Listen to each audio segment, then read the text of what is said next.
Hi, I'm Rwanda Jenkins, standing live in front of the Capitol building in downtown Olympia, Washington, where an earthquake felt throughout most of western Washington has really shaken up a storm.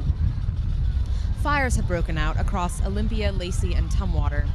Downtown streets are cluttered with debris from fallen trees, power lines, crashed cars, and crumpled buildings. The streets are alive with the sounds of screaming lost children, paranoid parents, dishonest lawmakers, and of course, rowdy anarchists, although very few of them seem to be protesting the day's events. The epicenter of the quake was 8 miles underneath the Evergreen State College, where students were reportedly participating in a punk rock seance, an offering of peace to the Earth Mother. The areas surrounding the west side of Olympia are the worst hit, but evidence of the quake can be seen as far as Vancouver, BC, Salem, Oregon, and the eastern part of Washington. Miniature tsunamis crashed the waterfront lands of the Puget Sound. A great portion of Highway 101 has been lost into the water. Power lines, radio towers, and all forms of infrastructure have fallen completely throughout the Puget Sound. Many of the highways have been closed due to the appearance of a large crack running down the western part of the state. Geologists expect a split to send this portion of Washington floating into the Pacific Ocean without power, radio, or phone communication. How will teenage children watch their MTV this afternoon? How will they even get home? Who knows how long it will take to repair the damage that has been done today? Our news crews have braved the troublesome conditions to bring you these live interviews from local citizens. We will start with a simulation of what it was like to be running through the streets of downtown during the 33-second rumble between Mother Nature and the Western Washington residents.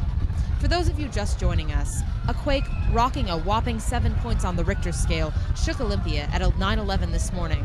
We are about to hear from real people who actually experienced what you may have been at home for. Talking on the phone to somebody who was on the east side, and the earthquake hit just there, just like seconds before it hit me. So he said, "Whoa!" And then I said, "Oh my gosh!" I mean, I have literally no idea what happened. And then all of a sudden, the window started pounding, and I thought bombs were dropping, and then... And I was in my favorite watering hole, in a restaurant, and they had some big windows. And it felt like the ground was making big waves, like totally rolling. It was so exciting. I was glad I wasn't inside, but... I said, this is not good. And then all of a sudden, there she goes. This just in. Disappointed that Evergreen had not just dropped off the mainland and into the depths of the Puget Sound waters with the greater portion of the peninsula that did, President Bush reluctantly declared a state of emergency on condition that the secret tunnel system underneath Evergreen, which was exposed during the quake, could be searched for evidence of weapons of mass destruction and/or members of the Al-Qaeda network. Campus, isolated by destruction, has formed an anarchist society and are in the process of a consensus decision about whether this will be okay. Stay tuned here for up-to-the-minute reporting in times like these when reporting from other reporting crews is found lacking. This is Channel 11 at 11:11, where we are asking you, what would Jesus do? And now, Chuck, back to you.